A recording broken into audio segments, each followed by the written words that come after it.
bem-vindos a mais um episódio do Pode ADV, o podcast jurídico que vale a pena acompanhar. E hoje estou aqui com a presença de doutora Ananda Negrão, advogada atuante na área trabalhista empresarial. Tudo bem, doutora Ananda? Tudo bem. Muito obrigada por ter aceitado o convite do podcast para gravar com a gente.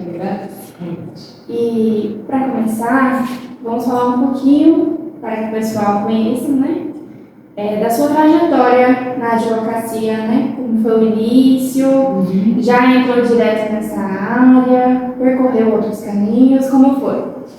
Bom, eu agradeço o convite, estou muito feliz de estar aqui, parabéns pela iniciativa, né, do podcast jurídico aqui da região. Muito bem, é muito importante.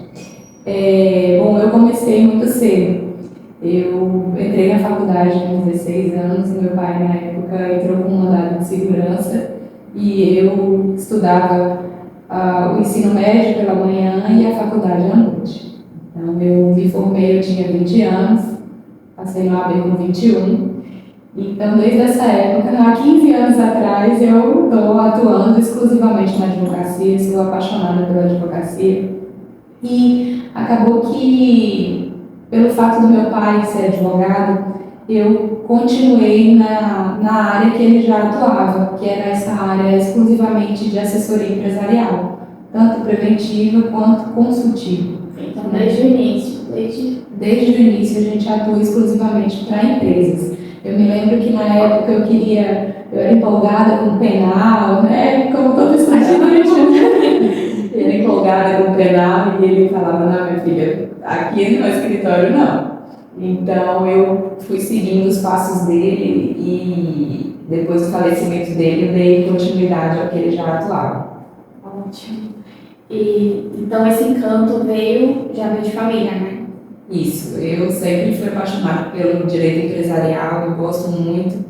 Tenho a minha sócia também, que está no nosso escritório há mais de 20 anos, que já trabalhava com meu pai, a doutora Gilson. Então, juntas a gente presta essa assessoria para as empresas aqui de Barreiras. E eu sou apaixonada pelo que eu faço. E, assim, o escritório presencial, físico em Barreiras, mas a atuação também é sem fronteiras? Sem fronteiras. Hoje em dia, principalmente com a internet, né, a gente, depois da pandemia, com as audiências online, facilita muito.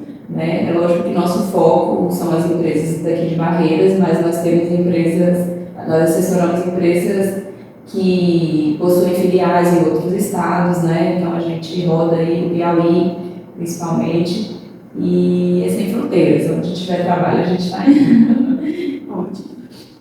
O assunto que a gente vai trazer hoje é sobre assédio moral dentro das empresas.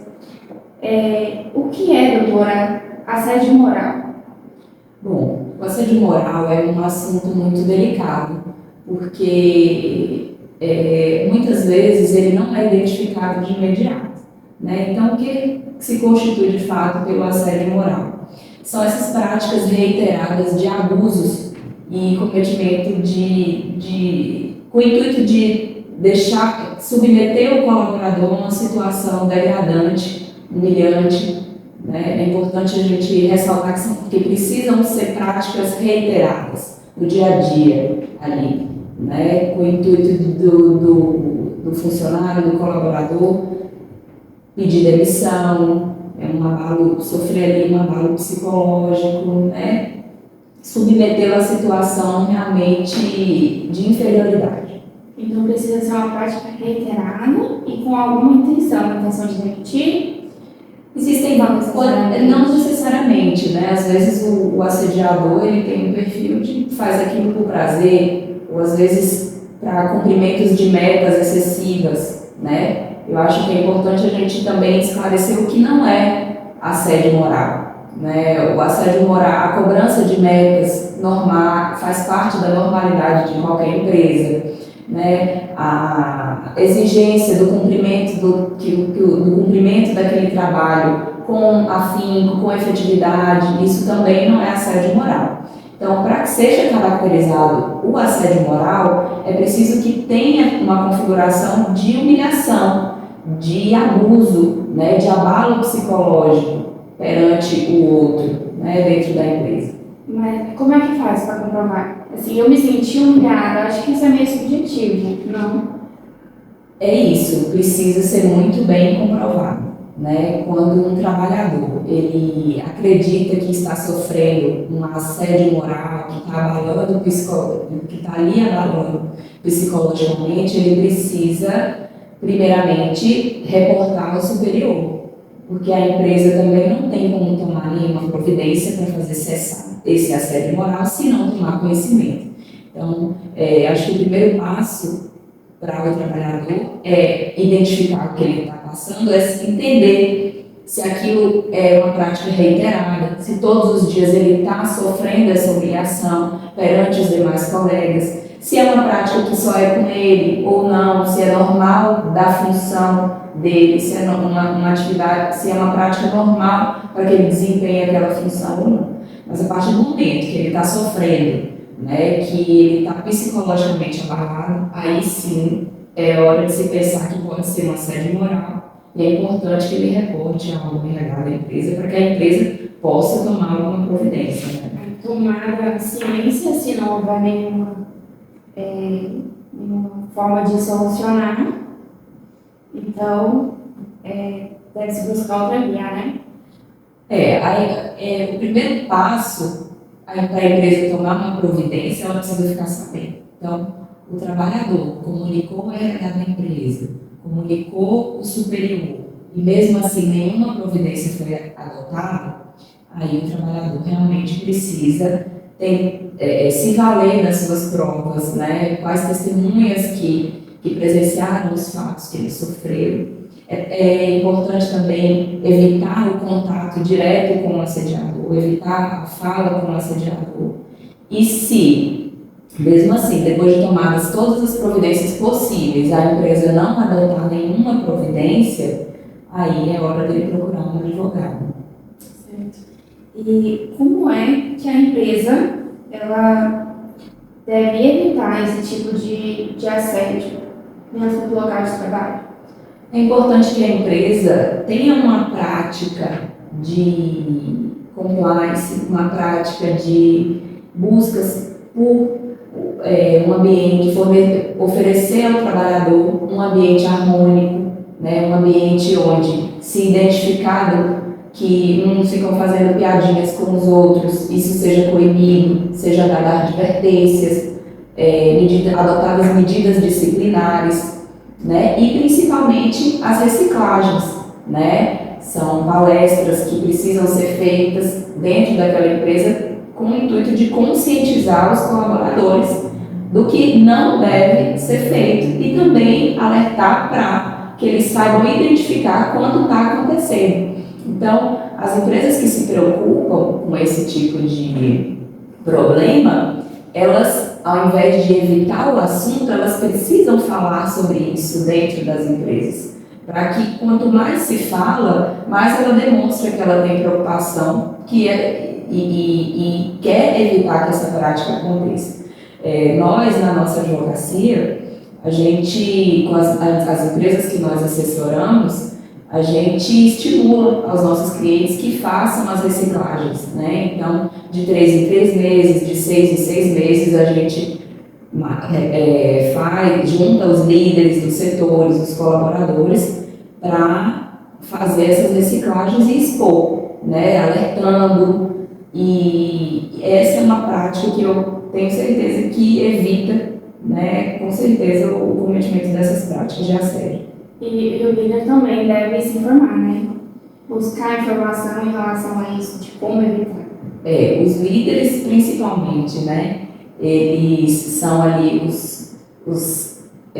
as autoridades diretas, né, dos colaboradores.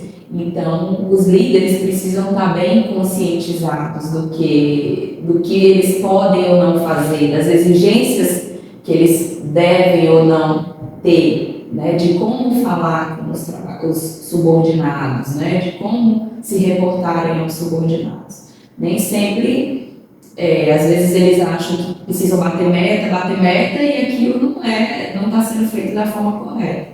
Então, o treinamento aos líderes é muito importante também. Então, essa palestra que você realiza dentro da empresa, você faz para os colaboradores e também para os líderes. Sim, é importante que seja feita uma conscientização em conjunto, né, para todos os colaboradores daquela empresa, sejam eles subordinados ou líderes, porque o assédio moral, muita gente acha que é só do líder para com o subordinado, e nem sempre. Existe caso de assédio moral do subordinado com o líder. Existe caso de assédio moral de colaborador, de subordinado com subordinado, de pessoas do mesmo patamar ali dentro da empresa. Então, não é só o assédio. Não tem uma hierarquia, né? São vários tipos de assédios que podem ser cometidos. Então, agora vamos falar sobre alguns exemplos de assédio moral dentro do local de trabalho. Bom, exemplos de assédio moral. Piadinhas,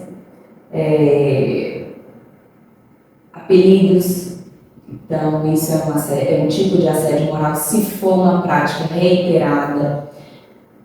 Opiniões sobre aspectos de aspecto físico, exigências excessivas para batimento de meta. Às vezes a pessoa nem foi contratada para aquela função e está sendo ali pressionada diariamente para que faça um certo tipo de atividade. Restrição ao uso do banheiro, isso é um tipo de assédio moral. Então, existem grandes decisões, se você colocar na internet, de grandes empresas que foram condenadas por práticas de assédio moral. Eu acho que isso, hoje ainda se tem bastante, mas é muito menos, assim, do que... Eu acho que as empresas estão mais preocupadas com isso. Ainda existe muito, mas existem grandes empresas que foram condenadas pelo cometimento dessas práticas, né? Por exemplo, um grande banco foi condenado porque o gerente chamava a funcionária de Gabriela. O nome dela não era Gabriela, mas por causa da música, né? Gabriela, eu nasci assim, eu cresci assim, você sempre assim. Então, ele chamava ela de Gabriela e a empresa, o banco foi condenado.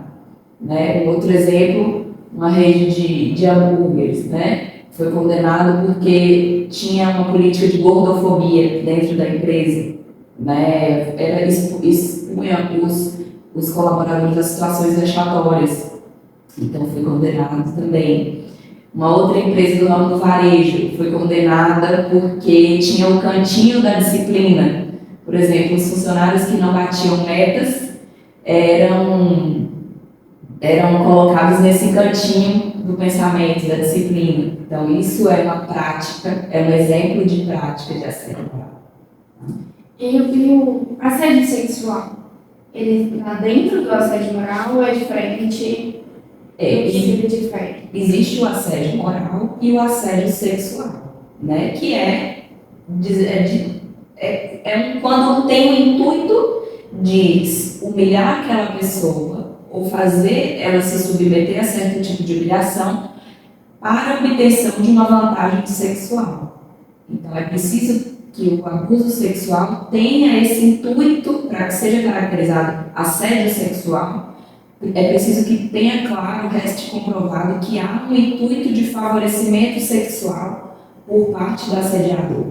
Mas precisa, assim, ser algo concreto ou só tentativa? É preciso dar uma obtenção de... É preciso que fique claro que ele está cometendo aquele abuso com aquela pessoa no intuito de obter uma vantagem sexual dessa pessoa, né? Ele fica ali, se você não vai sair daqui, fica tocando na pessoa, falando piadinhas de cunho sexual. Então, tudo isso, se tiver a prova de muito desagradável.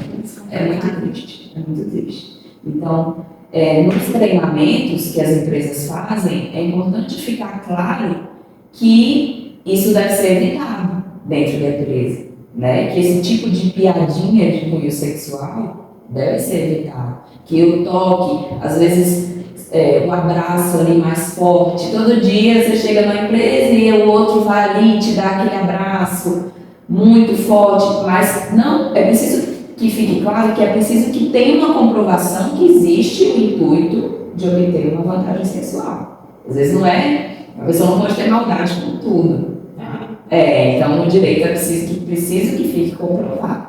Tá?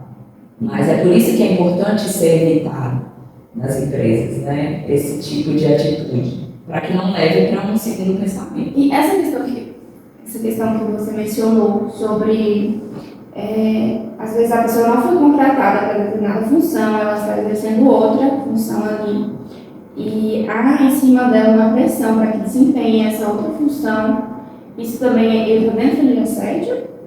Isso entra dentro de assédio. A pressão. A pressão excessiva para batimento de meta, ou que ela exerça uma atividade para a qual ela não foi contratada ou não tem capacidade. Né? Quando você contrata um funcionário, é claro qual atividade ele deve exercer. Então, se vem o assediador dentro da empresa e fica exigindo que ele faça coisas que ele não foi contratado a fazer, às vezes com o intuito de que ele peça demissão, ou às vezes com o intuito de dificultar o trabalho dele para que ele peça demissão, isso é assédio moral. Agora, só desempenhar outra função sem que se caracterize essa pressão em cima dele, aí já é outra coisa, não é assédio. Não é assédio, aí já entra numa esfera de acúmulo de função, onde precisa ser indicado um paradigma. Não é necessariamente um tipo de assédio. Tem muitos casos de que o colaborador exerce duas funções. Eu estou te perguntando porque eu tive uma pergunta recente em uma das caixinhas do POD, que a pessoa pediu para falar sobre esse acúmulo de função. Então, estava exercendo uma outra função ali diferente daquela que foi contratada. E ela pediu para que falasse sobre isso. Eu acho que ela gostaria de saber se o que deve fazer, né? Tem que ver se essa pessoa está fazendo algo para o qual ela não foi contratada, ou se ela está fazendo algo que ela foi contratada e outra coisa em conjunto, se ela está tendo um acúmulo de função, porque são duas coisas distintas, né? Uma coisa é o desvio de função, outra coisa é o acúmulo de função. Então, quando tem um acúmulo de função, ela faz o que ela foi contratada e mais outra coisa. Quando tem um desvio de função, ela foi contratada para uma coisa e faz outra coisa. Então, nos dois casos... aí já difere totalmente do assédio, né? Então, é importante que ela se reporte à empresa e deixe claro que essa situação não está agradando, ou que, se for o caso, de uma elevação de salário, né? Mas aí é preciso analisar o caso concreto. Sim. Mas o primeiro passo sempre é a ciência da empresa, né? Conversar com o responsável. Porque muitas vezes exige-se que a empresa, muitas vezes não, é exigido que a empresa adote uma providência, entretanto, às vezes os superiores não sabem, a pessoa está passando por aquela situação ali, de abalo psicológico frequente, só que nunca reportou a RH, nunca comunicou um superior. Então, como é que a empresa vai poder tomar uma providência se ela não está sabendo do que está acontecendo? Né? Então, em primeiro lugar, para que essa pessoa tente, se essa pessoa quer que isso acabe, ela precisa reportar aos superiores, até porque senão depois a empresa não vai poder ser punida por isso, não vai poder adotar providência por isso. E futuramente, se ela ingressar com uma ação trabalhista, a primeira coisa que ela vai precisar provar é que, olha, eu comuniquei a empresa, eu comuniquei os representantes da empresa e não tomaram providência. Então, essa é uma das principais provas. Certo. A gente conversando previamente, né, você chegou a mencionar sobre um perfil, né, o perfil do assediador, que costuma ter esse perfil. Isso é decorrente de algum estudo que analisaram vários assediadores e chegaram à conclusão de que segue uma linha?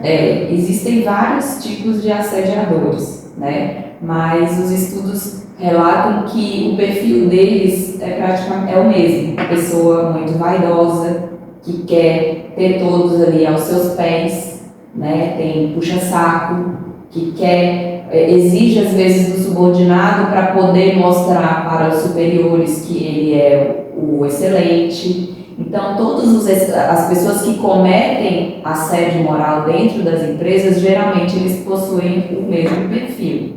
Eles têm esse perfil com ego muito elevado, que querem que todos estejam ali aos pés dele, né? E geralmente, por incrível que pareça, as vítimas de assédio não são as pessoas mais frágeis, não necessariamente. As vítimas de assédio, às vezes, são essas pessoas que enfrentam essas pessoas. São as pessoas que enfrentam esses assediadores e que não aceitam esses tipos de humilhação. Então, esses assediadores, vendo que essas pessoas não baixam a guarda para eles, aí há uma perseguição maior. Então, existe isso também. Nesses anos de advocacia, como é assim, em relação à demanda? Você já acompanhou muitos casos? Como é? Todo tipo de... a minha advocacia, a nossa advocacia, ela tem um intuito sempre preventivo, tá? Então, sempre a nossa orientação dentro das empresas é que adote essas práticas de prevenção ao assédio moral. Então, essas reciclagens, essas palestras internas que a gente faz, tem coibido essas práticas de assédio dentro das empresas para as quais nós advogamos. Tá? Acontece um caso ou outro, é lógico que acontece, mas eu acho que a advocacia preventiva ela tem o intuito de evitar que isso aconteça. Né? Então, sempre que a gente identifica que pode estar acontecendo alguma coisa dentro da empresa, a nossa orientação é que cesse de imediato. Então, a gente orienta que as providências sejam adotadas para que não se chegue no judiciário. Certo. E aproveitando que estamos aqui na CAMOB, deixa eu te perguntar, existe a possibilidade da resolução de conflito acontecer fora do judiciário? Bom, existe. De forma extrajudicial, se porventura chegar a se concretizar um assédio moral ali, ou alguma outra coisa nesse sentido, trabalhista dentro da empresa? Sim, os acordos eles podem ser feitos, né, de modo que não seja necessário se chegar à esfera judicial. Mas necessariamente deve ter a presença de um advogado. A nossa orientação é que sempre tenha a presença de um advogado. Doutora, e se houver assédio entre colaboradores, ou independentemente de que seja colaborador ou não, qual a penalidade que esse assediador ele pode vir a sofrer? Bom, a empresa, uma vez identificando esse assediador, ela pode, tanto dependendo do nível de assédio, é preciso que a empresa analise isso também, ela pode tanto dar advertência, quanto suspensão e até a demissão por justa causa. Vai depender do grau de gravidade desse assédio moral ou sexual. Tá? E lembrando que o assédio sexual é crime também, né? Tem o artigo 216A do Código Penal, pode, se ficar configurado isso, essa pessoa pode tanto responder ali, ser demitida por justa causa, quanto responder pessoalmente na esfera criminal. Entendi. E, assim, você mencionou sobre diferentes graus. Como é essa questão dos graus? Bom, às vezes, por exemplo, vai depender da... mais leve. Às vezes a pessoa cometeu ali um desvio de conduta, né? Então, basta que a justiça às vezes não autoriza que seja, porque não é a escolha às vezes do empregador.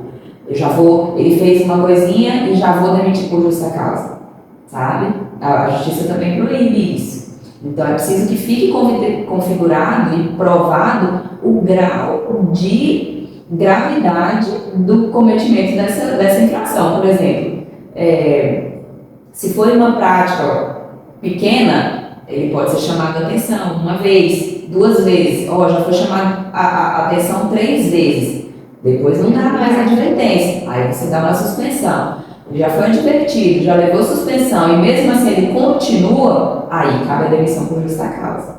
Tá? Então, também pode ser que ali a primeira advertência já resolva a situação, né? Então, exatamente. Se você demite ele ali, algo que poderia ser resolvido ali dentro. Exatamente, porque o empregador, ele precisa analisar também isso, porque senão a própria justiça vai reverter a demissão por justa causa, entendeu? Então é preciso que fique demonstrada que foi uma causa grave, uma infração grave, para que chegue ao ponto da demissão por justa causa. Porque senão a própria empresa vai ser punida e essa justa causa vai ser desconfigurada. Interessante. Doutora, foi muito bom esse papo aqui hoje. Essa área, assim, que muitas vezes a gente não gosta na faculdade, né? Empresarial, ali, o trabalhista, me perdeu o PC. Também não assisto. Mas às vezes a gente está ali só o corpo, né? A mente está no outro lugar. Enfim, mas agora, assim, nesse papo leve, a gente pode perceber que é algo, assim, muito relevante, né? No dia a dia, tanto da empresa como do trabalhador. Então, foi excelente abordar, trazer aqui. E adorei te conhecer, um prazer enorme. Mais uma vez, obrigada por ter aceitado o convite. Imagina, eu fico muito feliz, eu sou apaixonada por essa área empresarial, porque ela acaba englobando todas essas questões internas também das quais passa o empregador, né, o empresário. E é muito importante para a nossa região ter assim, um podcast jurídico que traga a público assim, essas questões que muitas vezes só se vê por alto na internet, às vezes as pessoas não chegam a fundo, né? Quando passa por aquele problema, e aí já é hora de buscar um profissional. Exato, e até para os estudantes, né, para os novos advogados saberem se identificam com a área e para os ouvintes se identificarem se eles passam ou já passaram por alguma situação dessa. Então, eu estou à disposição para quando precisar. É exatamente o intuito do podcast, esse mesmo. Muito obrigada. Para mais vídeos como este, inscreva-se no canal e ative as notificações.